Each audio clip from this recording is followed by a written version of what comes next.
je vous demande de faire un tonnerre d'applaudissements pour Régine, la Cité des Insectes. Ça va Régine? Très bien, merci.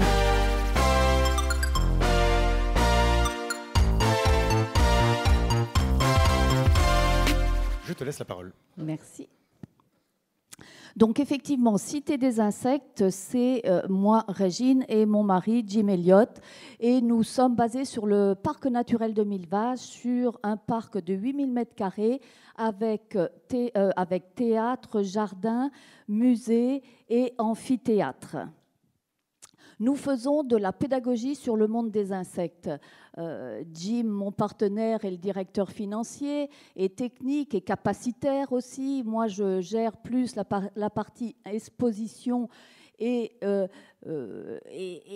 tout ce qui est animation, puisque la Cité des Insectes, c'est avant tout un lieu où nous faisons de la pédagogie au monde des insectes. Le musée, 400 m² de collection, une capacité de 200 personnes en même temps, et nous avons eu la chance de recevoir énormément de dons d'entomologistes privés, d'entomologistes aussi comme le Palais de la Découverte à Paris. Nous avons eu la chance d'avoir de nombreux dons qui nous ont permis d'avoir le musée que l'on a aujourd'hui. Le vivarium avec 12 espèces vivantes, regardez bien, attention, ce n'est pas un quiz, mais dans le vivarium, il n'y a pas que des insectes, puisque nous avons, par exemple, des mille-pattes qui, comme vous le savez, ne sont point des insectes. Le jardin forêt, c'est un jardin qui va nous permettre de multiplier les différents milieux et surtout aussi d'y trouver de la nourriture, c'est-à-dire des fruitiers. Nous avons une mare, nous avons un ruisseau, ce qui nous permet une observation des insectes très variée. Nous avons aussi un jardin cultivé qui nous permet de faire la prolongation du musée. L'insecte est nécessaire sur tous les milieux, est nécessaire bien sûr dans nos cultures, et c'est ce que l'on raconte avec nos différents jardins. Nous avons aussi un théâtre qui va nous permettre d'asseoir 50 personnes et de faire des animations, des conférences, de recevoir nos résidences d'artistes et de naturalistes et de faire de la pédagogie à tous les âges, comme vous pouvez voir, de 3 à 99 ans.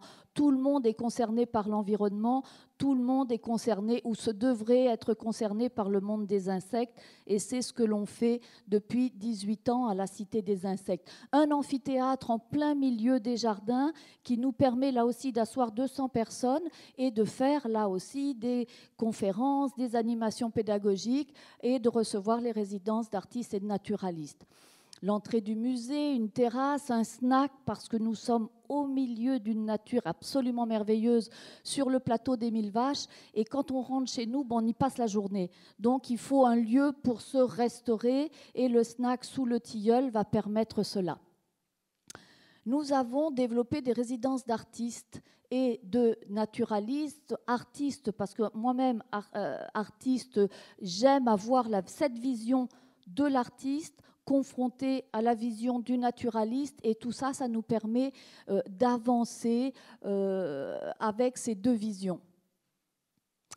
Beaucoup d'animations, je l'ai déjà dit. On va faire des animations pédagogiques au maternel, primaire, lycée, collège, et on va faire beaucoup d'animations à tous les publics, public, famille, les adultes, beaucoup de groupes adultes, parce que comme je le disais, l'insecte est un point fort chez nous et tout le monde devrait être concerné. Il y a aussi des chambres d'hôtes sur le parc qui vont nous permettre de recevoir en résidence les artistes et les naturalistes qui restent sur place chez nous 1 semaine, 2 semaines, 3 semaines, ça va dépendre des projets qui sont opérés chaque année.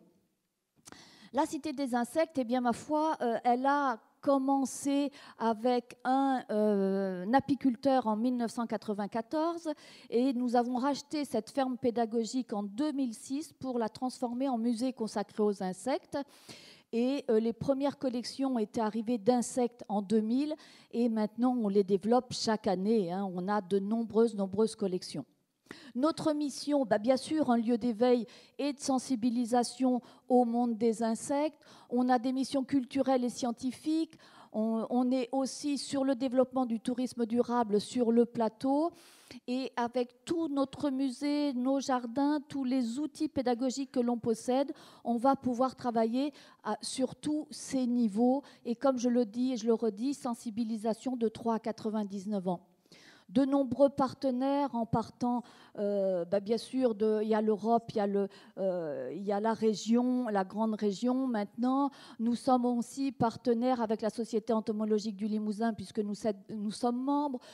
L'OPI, nous avons travaillé régulièrement avec le Muséum à Paris et certains intervenants du Muséum sont venus chez nous. Quelques chiffres rapides, entre 12 000 et 16 000 visiteurs sur le plateau des Mille Vaches pour une ouverture d'avril à novembre, c'est bien et les chiffres sont toujours à la hausse, donc c'est très très agréable d'être dans ce petit cocon sur le plateau des Mille Vaches pour vous parler du monde de l'insecte. Lieu merveilleux, bien sûr, mais bon, ça ne se voit pas trop, mais on a vieilli. Et on est en âge de retraite et on cherche, bien sûr, un repreneur potentiel pour que ce lieu persiste. C'est un point fort sur le plateau des Mille Vaches, c'est un point fort dans notre région, donc on espère trouver cet amateur. Merci beaucoup. Merci beaucoup, Régine. Et maintenant, nous allons parler plutôt innovation. On peut accueillir Caroline et Séverine.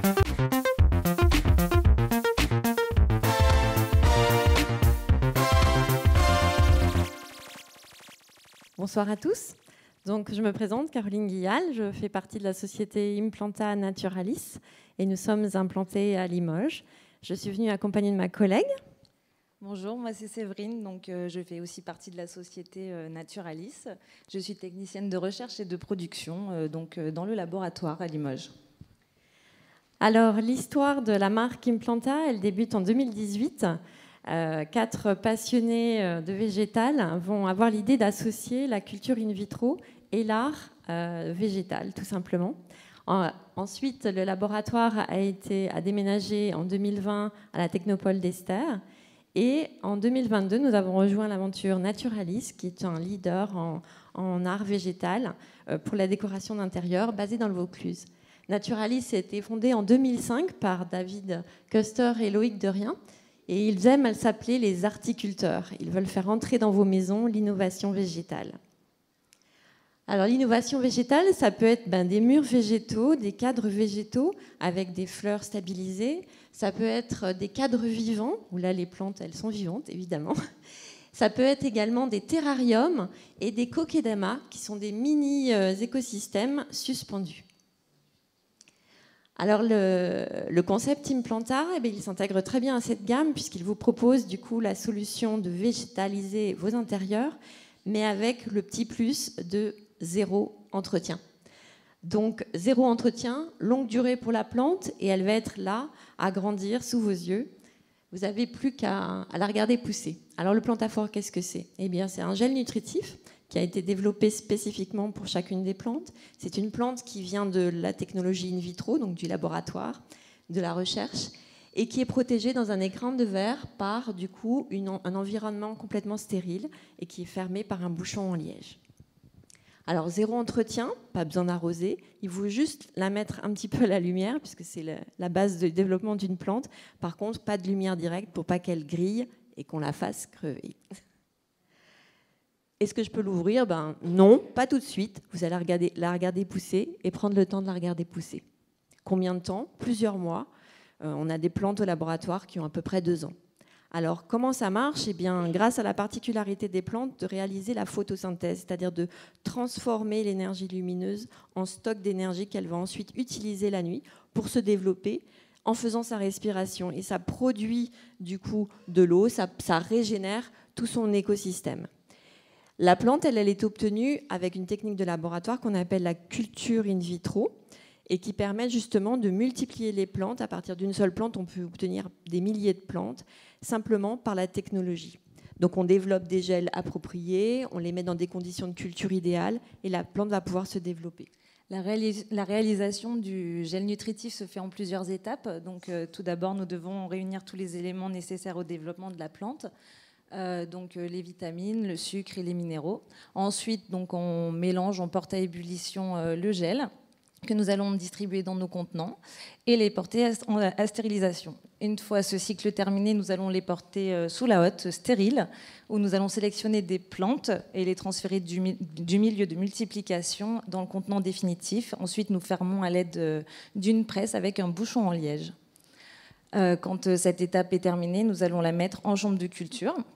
Donc, durant 4 semaines, nous allons observer nos plantes qui seront dans une atmosphère contrôlée, avec une température idéale au développement de la plante, ainsi qu'une intensité lumineuse aussi contrôlée. À la suite de ça, pendant 4 semaines, on va observer qu'il n'y ait pas de contamination et que l'enracinement soit correct. Donc nous proposons des collections de verreries en fait, qui sont inspirées du laboratoire, comme les ballons ou les Erlenmeyer. Et on s'inspire désormais aussi des arts de la table, avec des bouteilles, comme la bouteille vanille que vous avez vue tout à l'heure, qui est une carafe de vin, tout simplement, que vous pouvez réutiliser. On propose 3 plantes. La Drosera, qui est une plante carnivore, nous en avons 2 espèces, la Tocayensis et la Capensis. Une Sympolia, ou Violette du Cap, qui est en fait une vivace d'Afrique du Sud. Et évidemment, l'orchidée, qui est une orchidée liane, qui est aussi appelée vanille. Donc quand la plante est trop grande ou qu'elle a absorbé tout le gel nutritif, il est possible de l'acclimater, donc la sortir de son contenant avec du terreau adapté, une cloche pour que la mise en atmosphère soit progressive, et ensuite on peut recycler du coup le contenant ou le réutiliser. Ensuite, nous avons en parallèle à la production une partie recherche et développement. Donc on teste de nouvelles associations de plantes pour faire des compositions, tester des nouvelles couleurs, ainsi que des nouveaux contenants. Ensuite, on est constamment à la recherche de plantes remarquables pour faire de nouveaux plantaphores. On développe de nouveaux milieux de culture pour pouvoir intégrer ces plantes. Voilà. Ensuite, nous sortons les plantes hors du laboratoire pendant quelques mois pour pouvoir voir si les tests sont validés ou non. Et ensuite, on peut proposer de nouvelles plantes en commercialisation. La démarche de notre société, c'est aussi une démarche éco-responsable. Donc on s'est attaché aussi à avoir des produits 100% naturels. Donc évidemment, la plante est naturelle, mais les produits du gel nutritif le sont aussi. Et on voulait aussi une création durable dans le temps et qui puisse être recyclée. Donc la plante est rempotable, vous pouvez aussi réutiliser la verrerie et recycler le bouchon en liège. Pour adopter le plantaphore, il se trouve des jardineries, des fleuristes et surtout des magasins d'intérieur, aussi de décoration d'intérieur, qui proposent désormais en France et maintenant en Europe, grâce à Naturalis, ces produits que vous pourrez retrouver. Donc si vous n'avez pas la main verte et si vous avez déjà effectuer un meurtre sur une plante. Je ne sais pas si on peut dire ça comme ça. Bon, vous pouvez adopter un plantaphore. Ça sera 0 entretien et 100% garantie. Merci beaucoup. On peut encore les applaudir, s'il vous plaît.